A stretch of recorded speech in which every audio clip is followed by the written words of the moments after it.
Hey guys, my name is Nomster, and today I'm showing off a massive project that I've been working on. Last week, I released our highly anticipated Toy Story map, compatible with Squad Battle, Infection, and of course, Firefight. It's full of iconic Toy Story characters, childish level design, and a festive atmosphere that sets the stage for toy soldier warfare. In this video, we'll be diving deep into the most ambitious experience I've ever made.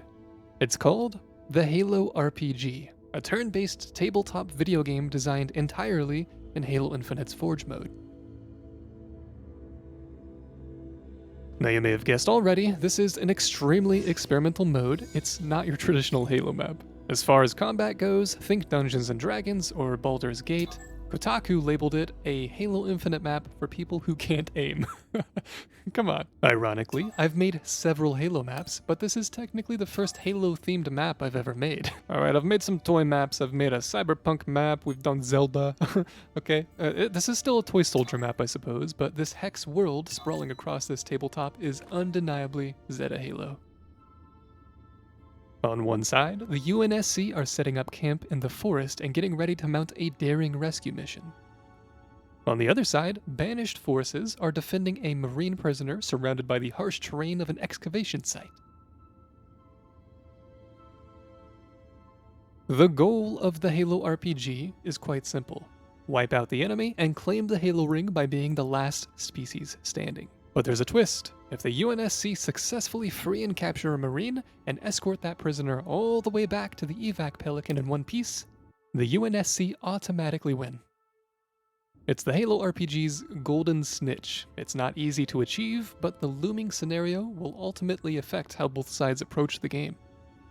Speaking of approaching the game, it may be intimidating at first, just like any tabletop game, but I went to great lengths to make this as accessible as possible. That being said, I made this freaking thing in Halo, so it has its limitations, but we'll get to those. Unfortunately, there is no built-in way to communicate the rules of a game in a custom Halo map. Well, at least not a map as experimental as this. So, I had to get a little creative in order to explain the game in a digestible yet immersive way. Witness the note card. Yeah, I know it doesn't look like much, but looks are deceiving. There's a note card in each base, and the silly little pencil fonts required several hundred objects each, meaning it's like 5 or 10% budget was just on these note cards, but it was necessary as the coveted note card explains the very basic steps to play this game. Step 1 reads, mark to select AI. Now if for some reason you don't know how to mark or ping in Halo, check your control scheme, it'll tell you. When we mark an AI for the first time, it'll depict their health bar, remove their ally enemy labels, and replace it with a move label, which leads us to step number 2. This reads zoom plus mark to move. Alright, it isn't rocket science, but these inputs aren't what you'd expect, so it'll take some time to get used to. So, we marked the AI to select them, now we zoom and mark to move them. Like so. Easy peasy. Note, the guiding text at the bottom of the screen. We're not done just yet. Step 3 states 2 moves per turn, and this is where the game gets interesting. Of course, we can move the same character again, or we can move a different character. The rules don't discriminate. Meaning, we can move then move, or we can move then attack, or we can attack then attack, or attack then move, spread across 1 or 2 characters per turn. So by now, step 4 should be self-explanatory. Once you've made your moves, mark any note card. Using some scripting magic, it will automatically remove your ability to manipulate the game and pass full control to the next player. Again, there will be text at the bottom of the screen every step of the way to help guide the game. So, here's how the game works. Effectively, teams switch off until the last player goes, then it automatically loops back to the first player who went. All of this is determined via unique hidden number variable systems I apply to each player. Every time a player leaves the game, these fancy hidden numbers deciding turn order are reassigned to existing players. Joining in progress is a little bit different. For instance, if your match is public and a rando joins with no understanding of how the game works, they're just stuck as a spectator. Via scripting, they are free to roam the tabletop from above, just like any pre-existing player, but they won't be able to interact with the table, nor will the turn ever be passed to them. So why is this important? Why am I wasting your time explaining the mechanics of the game? In theory, this allows you to find homies to play with, right? But prevents them from griefing your game while you attempt to invite them to a party chat or message them and, ask if they want to play this experimental mode that they have no idea that they entered. But don't worry, you don't need to restart the map. I scripted another feature in the form of a sexy purple button. At any time, any real player can step on this button to add all spectators to the tabletop. They'll now be entered into the automated turn order and the game can continue as intended. Wow, so exciting, right? Anyways, last on the note card, but certainly not least, is an optional step. Shooting or swapping your weapon at any time will toggle your perspective from first person to top down, or vice versa. When above the tabletop, you'll be able to navigate and play with super smooth and scripted physics. Honestly, you think that like desync or something would mess with this, and maybe like 250 ping would do something, but from all the testing I've had, either on my perspective or everybody else in the lobby, it is actually just this smooth. It's crazy. Anyways, that's how the game works, but let's quickly cover how the game plays. When you select a character, a glowing radius will appear around them. This is your radius of opportunity in the Halo RPG. Your radius of opportunity is where your character can move for any given turn, whether it's a move action or an attack action. Now, if you decide that your selected character isn't a suitable piece, don't worry. You can deselect a character at any time by marking elsewhere, or you can select a different character entirely. Now, I knew one of the main attractions for this map would be the AI combat, so here's how I designed it. With a character selected, zoom plus mark an enemy character, as expected, your move will automatically become an attack. In games like Dungeons & Dragons or Baldur's Gate, combat depends on dice rolling and RNG. Luckily, in Halo, campaign AI basically have built-in randomness. AI won't always focus on who you target if there are other threats nearby, or sometimes they'll attack multiple targets. Sometimes they'll hit, sometimes they'll miss, sometimes they'll throw grenades, sometimes they'll waste their 7-second attack action screaming in fear, or attempting to get a good angle. Though AI can generally navigate around obstacles during an attack action, it's best to position them before attacking so that their 7-second attacks aren't wasted navigating around the map. Speaking of navigating, AI does a pretty good job, to be honest, but friendly reminder, this is Halo, so just because a bot can move somewhere, and is even told to move somewhere, they may take their sweet time or even fail to do so entirely. But don't worry, I scripted another feature that fixes that. If an AI's pathing gets confused, scripted magic will occur, moving the AI like a traditional tabletop figurine. Now, it's mostly fun watching AI navigate the tabletop, but I did, in fact, script another feature. This leads us to our second button.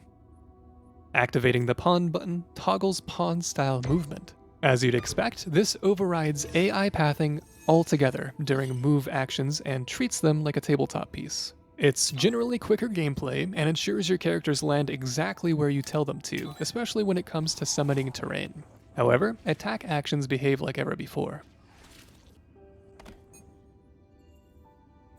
I want the Halo RPG to be an immersive experience. That's why I added a third button. This one is a daunting red color. As you can see, there is the silhouette of an audio symbol, but when we jump on it, it'll light up.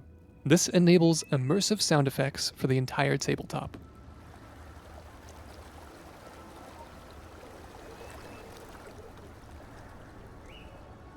Realistically, there shouldn't be sound effects because this is just a tabletop in some attic somewhere. It's not actually Zeta Halo. But I'm a man of the people, and just like the nerd who brings a massive catalog of RPG sound effects on his iPad to a tabletop game, we have the red button. So, remember way back when I said you can free a Marine to win? Let me show you what that looks like. Now this step is unnecessary, but if you approach the terminal with your actual Spartan, a button prompt will appear. Activating it will inform you that it requires a Marine, and a glowing hint will appear on the ground. After all, your Spartan isn't a character in this game. So, ordering a Marine to stand at that terminal will automatically open the cage whether or not you activated the button beforehand. When the cage opens, it prompts you to rescue the survivor inside. You could use this survivor as an extra character to fight the Banished, or you can meticulously escort the survivor to the evac Pelican one turn at a time. Cool little detail, once the cage is open, a hint will appear at the Pelican. If the survivor enters that circle, the UNSC will win instantly. It has to be the survivor, by the way, you can't just evacuate any old Marine. That isn't the mission at hand. And to be honest, that's about it. It may seem like a lot to digest right away, so let's do a lightning recap real quick. To play the Halo RPG, follow the note card explaining how to play. Mark to select a character, zoom and mark to move them. Each player gets 2 moves or attacks per turn. When you're finished with your turn, mark the note card to pass control to the next player in an automated and balanced turn order system. Some bonus features include, but are not limited to, shooting or swapping your weapon to toggle your camera perspective, a button for toggling immersive sound effects, a button for toggling how AI characters pathfind, and a button for adding join-in-progress spectators to the game if you deem them worthy.